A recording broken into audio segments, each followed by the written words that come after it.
I hope all the Pledge Brothers are doing well, and COVID hasn't taken you down too much. Guess I've got COVID fatigue for the last 2 years. Dead horse. Kind of like a little joke. Back to the basement days. Pledge days in the basement. Memories forever, huh? I hope all the Pledge Brothers, my beta brothers, are doing good, and some of you guys are probably retired now. Gonna retire. I don't have contact with many except for Mark Wiley. Joe Greenhall lives here in town, Kansas City, and some of you guys I talk to on Facebook: Steve Walker, Steve Roberts. Sometimes on Facebook. But if you guys want to have a reunion, I just throw that out there. It doesn't necessarily mean everybody has to come to Kansas City where I live. Maybe everybody congregate in Stillwater for a weekend, go play golf or something at that Karsten Creek, and summer, when there's not a whole lot of people out there, students are gone, and go eat some pizza at the Hideaway or something, and Eskimo Joe's, and just kind of a weekend reunion. That might be fun if people want to. I've been a dead horse for 35 years, I said. I guess, I don't know if everybody in the pledge class knows my experience since Oklahoma State, but I got my master's at Purdue Krannert Management directly after Oklahoma State, and my family owns some movie rental stores. I worked in that, and that turned my life into hell. My daddy was a beta from the University of Pennsylvania and Harvard Law School. He just started turning into a lunatic, lying gossip, and told me he wasn't really my father.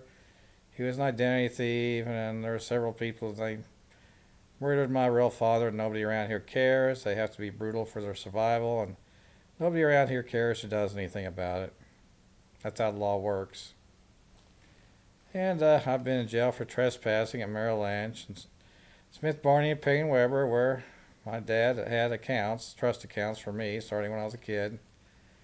And I had implied, I could work there if I wanted to after college, go to college, see what happens. And, that was always an option. And then they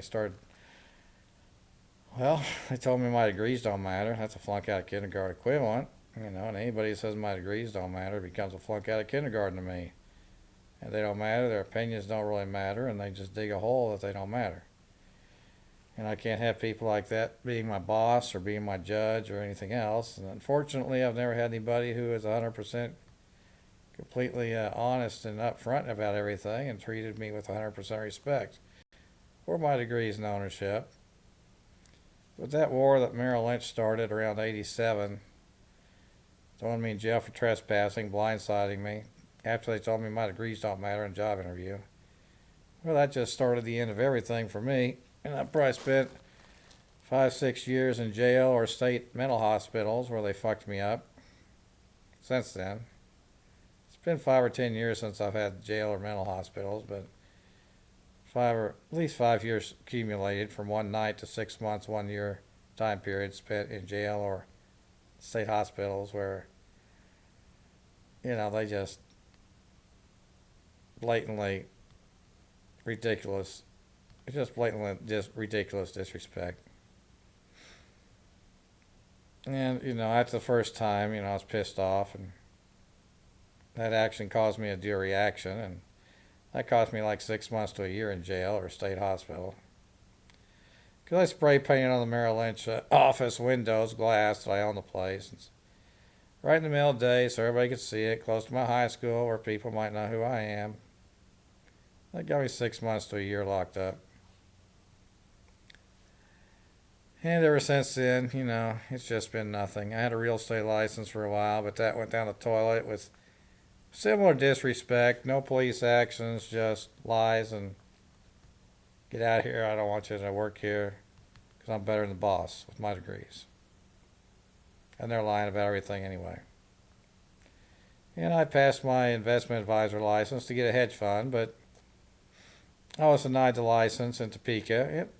They blatantly disrespected me, babbled like idiots, telling me my degrees don't matter, my genius IQ doesn't matter, and I was arrested for trespassing at Merrill Lynch, so I can't get a license. And I couldn't even take the license test unless I was working for one of these companies, and they sponsored me, but they weren't sponsoring me. They were throwing me in jail for trespassing, and other fiction they created. And the Real Estate Commission did similar things, revoked my license, denied my broker's license here in Kansas. Now, I tell people those tests are kindergarten level for me. I could have passed them in kindergarten, if I was allowed to try. They're nothing compared to engineering. Now, the local engineering companies around here have never given me a damn second of their time after my master's. And some of the other companies around here, Sprint, whatever, I never got paid there. I owned them, but I don't get paid. Just because you own the place doesn't mean you get a paycheck. And just because I own the place doesn't mean I'm going to work for free either. And I've never had a written contract from the board of directors of any of these places, and just pure lies and disrespect.